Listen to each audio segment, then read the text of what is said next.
29 अक्टूबर 2014 की एक सर्द सुबह बंदोवर टाइगर रिजर्व के पास खेतौली और पथोर क्षेत्र में पेट्रोलिंग कर रहे फॉरेस्ट अधिकारियों के सामने ऐसा दृश्य था जिसने उनके रोंगटे खड़े कर दिए। जंगल की शांत फिजा में चार हाथी अजीबोगरीब हालत में पड़े मिले, जैसे किसी ने उन्हें गहरी नींद में सुला दिया हो। जांच शुरू हुई।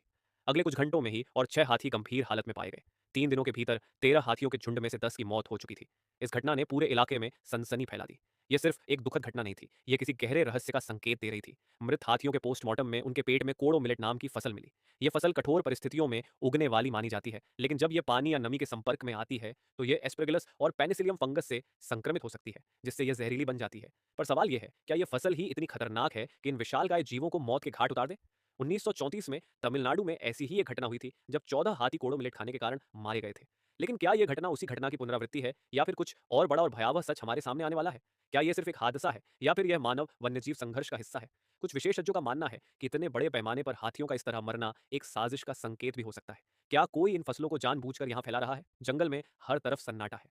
फॉरेस्ट विभाग और विशेषज्ञ रात दिन इस गुत्थी को सुलझाने में लगे हैं, लेकिन हर कदम पर एक नया सवाल सामने आ रहा है। आखिरकार ये फसल यहाँ पहुंची कैसे? क्या इस घटना के पीछे किसी की सोची समझी योजना है? और अगर यह सच है तो अगला निशाना कौन हो सकता है? वन विभाग ने wild life crime control bureau और स्टेट टाइगर स्ट्राइक फोर्स के साथ मिलकर जांच शुरू कर दी है। पर यह लड़ाई सिर्फ फॉरेस्ट अधिकारियों की नहीं है, ये हम सबकी है। हमें सतर्क रहना होगा ताकि ऐसे दुखद हादसे दोबारा न हो। जंगल की इस खामोशी में कई सवाल छिपे हैं। क्या हम इनका जवाब ढूंढ पाएंगे, या यह रहस्य हमेशा के लिए अनसुलझा रह